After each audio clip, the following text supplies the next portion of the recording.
Bismillahirrahmanirrahim. Assalamualaikum warahmatullahi wabarakatuh. Perkenalkan, nama saya Haidaria SPD MHum dengan nomor induk dosen nasional 0912127905. Saya adalah dosen tetap pada Prodi Bahasa S1 Fakultas Keguruan dan Ilmu Pendidikan Universitas Laki Dende, UNAAHA.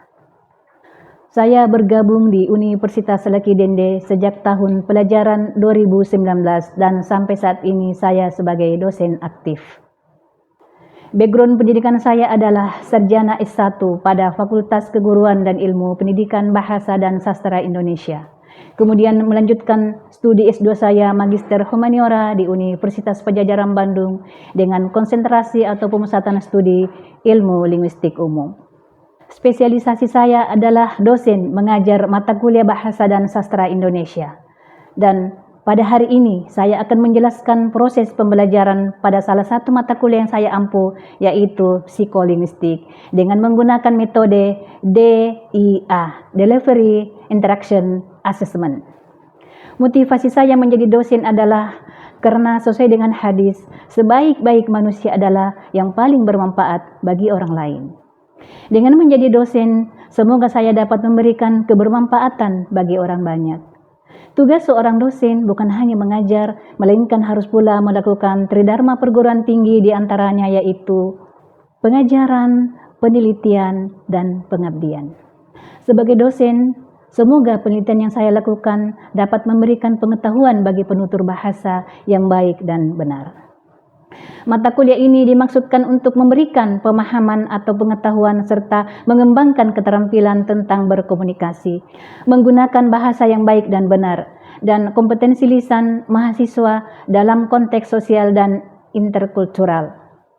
Fokus mengembangkan kemahiran mata kuliah ini adalah pada kelancaran dan keaktifan dalam berkomunikasi, sehingga materi perkuliahan terdiri dari penguasaan konsep-konsep esensial kebahasaan yang relevan dalam kehidupan sosial dan berbudaya yang diperbalisasi dalam bentuk fungsi-fungsi bahasa dan konteks formal dan informal.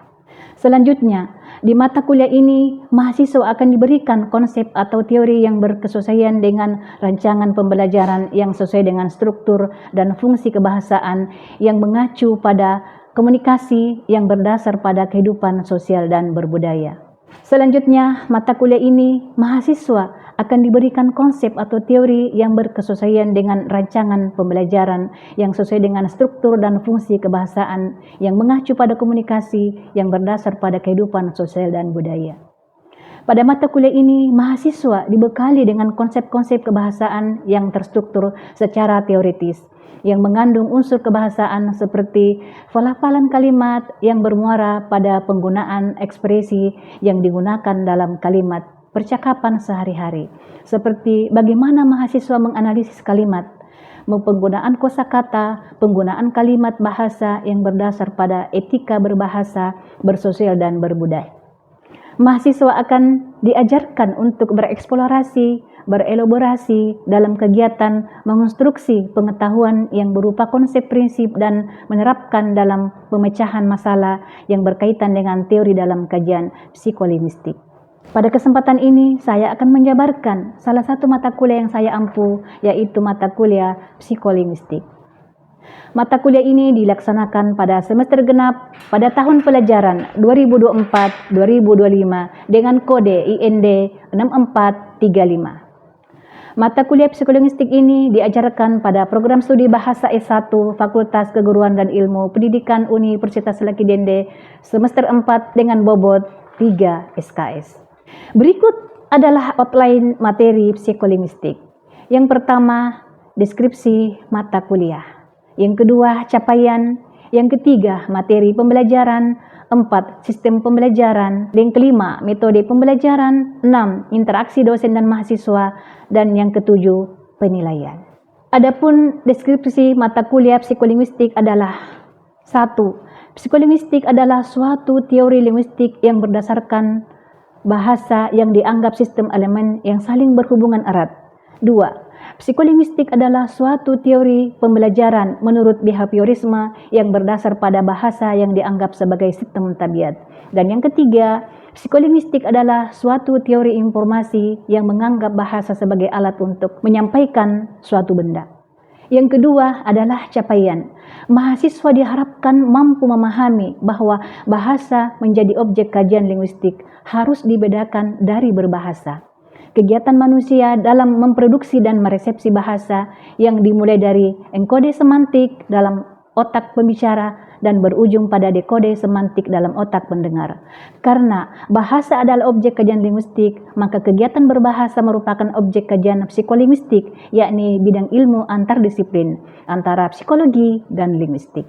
Adapun kemampuan akhir yang diharapkan terhadap mahasiswa setelah mengikuti mata kuliah psikolinguistik ini yaitu 1. Mahasiswa mampu menjelaskan dan menerapkan konsep-konsep teori kajian psikolinguistik. Yang kedua, mahasiswa memiliki kemampuan secara berpikir, logis, rasional, analitis, kritis, serta kreatif. 3. Mahasiswa mampu menggunakan fungsi-fungsi kebahasaan untuk mengekspresikan diri dalam konteks sosial interkultural. Yang ketiga, materi pembelajaran kali ini adalah materi psikolinguistik. Untuk mendukung proses pembelajaran saya menggunakan referensi berupa buku ajar dan jurnal, di mana materi ilmu psikolinguistik ini ialah dua kata berbeda yang harus digunakan secara berbeda, dan ilmu yang mengkaji perilaku berbahasa. Adapun sistem pembelajaran yang saya gunakan adalah blended learning, adalah perpaduan antara dua unsur utama. Kedua unsur tersebut yaitu belajar di kelas dan online, atau pembelajaran dengan memanfaatkan jaringan internet dan berbasis website. Selain itu, terdapat beberapa teknologi media yang diterapkan, misalnya Gmail dan streaming video. Kelima, metode pembelajaran yang saya gunakan adalah metode tanya jawab, ceramah, dan penugasan. Dan yang keenam, proses interaksi tentunya tidak hanya terjadi di dalam kelas tetapi juga di luar kelas. Interaksi di luar kelas terjadi melalui teknologi, media online, penggunaan grup WhatsApp. Mahasiswa dapat berdiskusi mengenai materi yang belum dipahami, bisa didiskusikan secara bersama. Kemudian yang terakhir, penilaian yang saya lakukan mengacu dengan indikator. Kemudian kontrak kuliah di awal perkuliahan. Proses penilaian yang saya terhadap mahasiswa ialah kehadiran 50%, mencakup keaktifan dalam berdiskusi, dalam sanggahan, belajar kelompok, kemudian melakukan presentasi, dan juga saya menilai perilaku, attitude mahasiswa. Kemudian tugas-tugas mahasiswa saya berikan nilai 20%, ujian tengah semester 15%, dan ujian akhir semester 15%. Berikut adalah proses pembelajaran saya di dalam kelas untuk mata kuliah psikolinguistik. Assalamualaikum.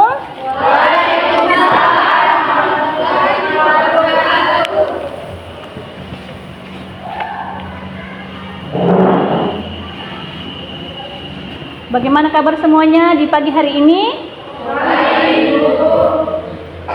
Sehat semuanya? Baik, pada kesempatan ini kita akan belajar psikolinguistik. Nah, sebelum kita memulai materi kita pada kesempatan ini, terlebih dahulu kita berdoa bersama-sama sesuai dengan keyakinan kita masing-masing. Doa dimulai. Selesai.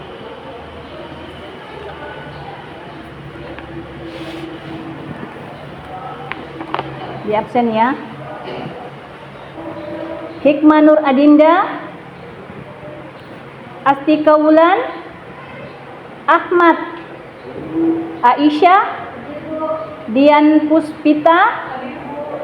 Baik, di pagi hari ini mata kuliah psikolinguistik.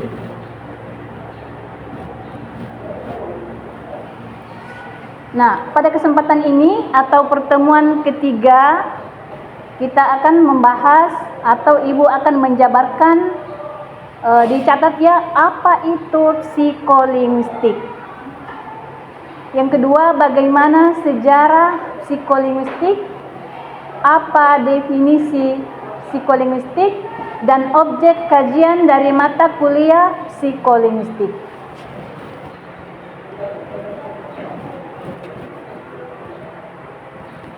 Nah, kita membahas sejarah perkembangan psikolinguistik. Nah, sejarah perkembangan psikolinguistik, pada awalnya psikolinguistik ini bukanlah ilmu mandiri yang dikaji secara khusus. Psikolinguistik ini merupakan ilmu yang dikaji secara terpisah. Jadi, ilmu psikolinguistik ini dikaji secara terpisah, baik secara psikologi maupun secara linguistik. Nah, istilah psikolinguistik ini sendiri pertama kali digunakan oleh Thomas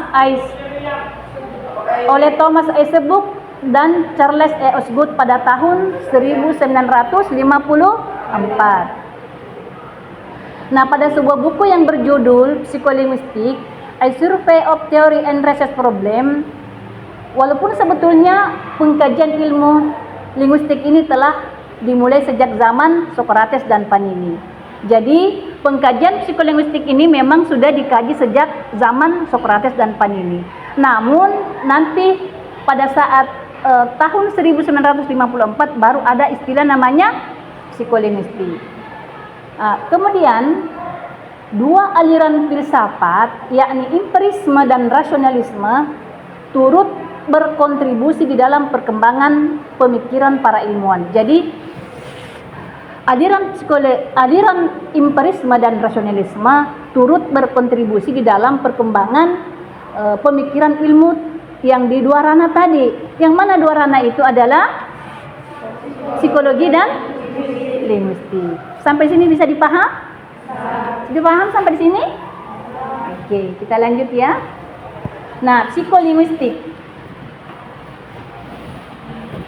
Secara etimologi, bahwa kata psikolinguistik itu terbentuk dari dua kata, yaitu, jadi psikolinguistik ini terbagi dari dua kata. Yang pertama adalah psikologi dan linguistik. Nah, ini psikolinguistik ini adalah ilmu antardisiplin antara psikologi dan linguistik. Baik, dicatat ya.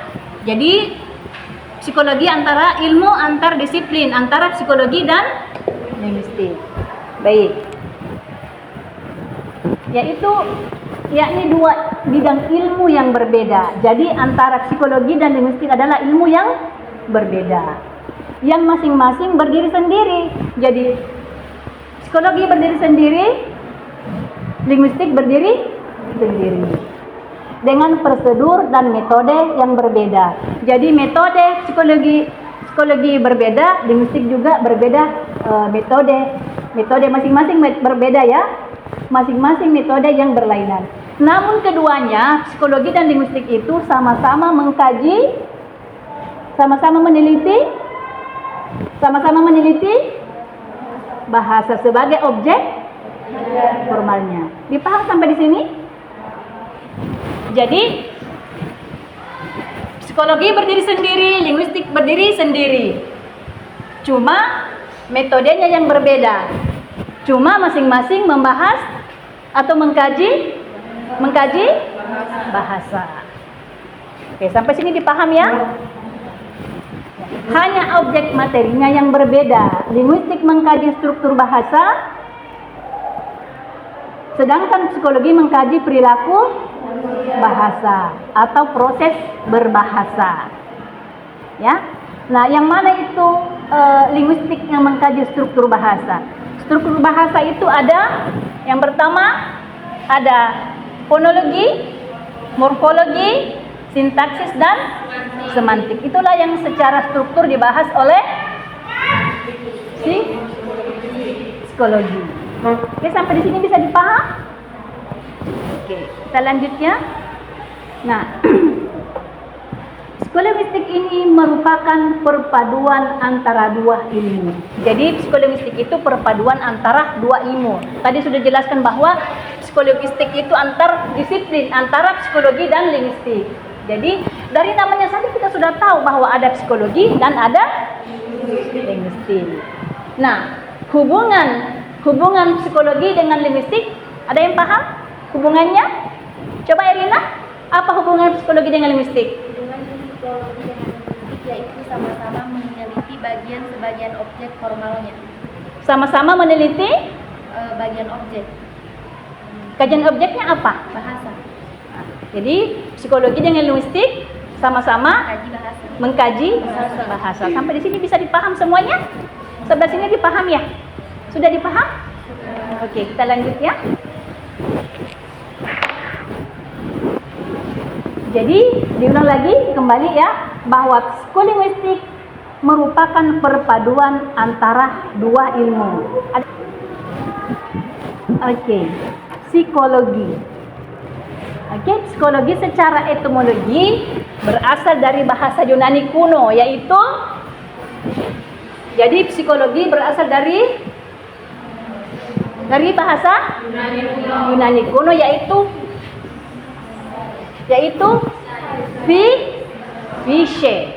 Physe dan logos. Kata physe berarti jiwa, roh atau sukma. Dipaham? Ya.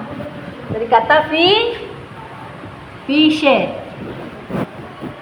Kemudian psikologi secara harfiah berarti ilmu jiwa, atau ilmu yang objek kajiannya adalah ilmu jiwa. Jadi ilmu yang kajiannya, psikologi adalah kajiannya adalah ilmu jiwa.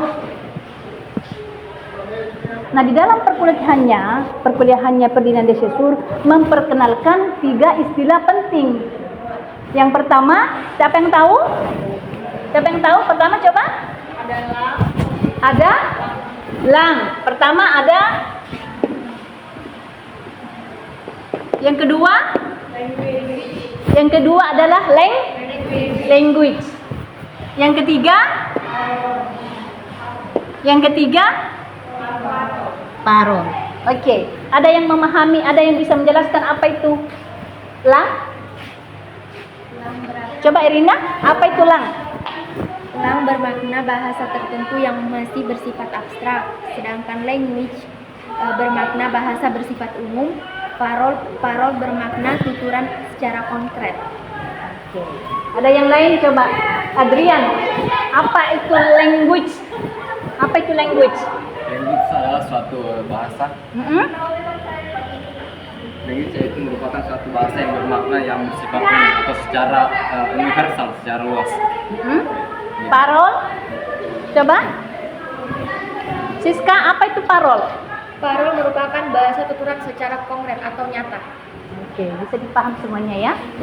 Jadi pada saat Ferdinand de Saussure dalam perkuliahan itu memperkenalkan 3 istilah dalam bahasa. Yang pertama adalah lang, kemudian language, dan yang ketiga adalah parol. Objek kajian linguistik adalah sistem lambang bunyi yang arbitrer yang digunakan oleh para anggota kelompok sosial untuk bekerja sama, berkomunikasi dan mengidentifikasi diri. Maksudnya bagaimana? Maksudnya di sini arbitrer adalah ketika kita sudah saling memahami bahasa itu, maka itulah yang digunakan. Itu yang dimaksud arbitrer. Arbitrer adalah mana suka. Kalau sudah masyarakat di satu tempat itu sudah saling memahami bahasa, maka itulah yang harus digunakan karena sudah saling memahami, yang namanya arbitrer. Oleh karena itu, linguistik lazim mengartikan bahasa sebagai sebuah sistem lambang yang bersifat arbitrer. Sebagai sebuah sistem lambang, maka bahasa itu sama dengan lambang lainnya yang bersifat arbitrer dalam kehidupan manusia, tetapi sekaligus bersifat konvensional. Sekarang kita membahas linguistik. Istilah linguistik berasal dari kata lingua yang bermakna bahasa.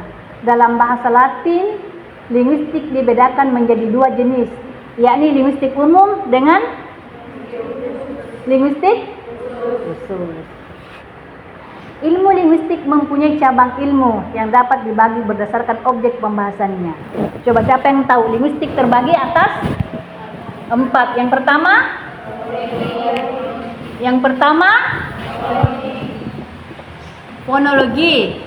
Siapa yang memahami fonologi? Coba Lilis, paham tidak fonologi? Apa itu fonologi?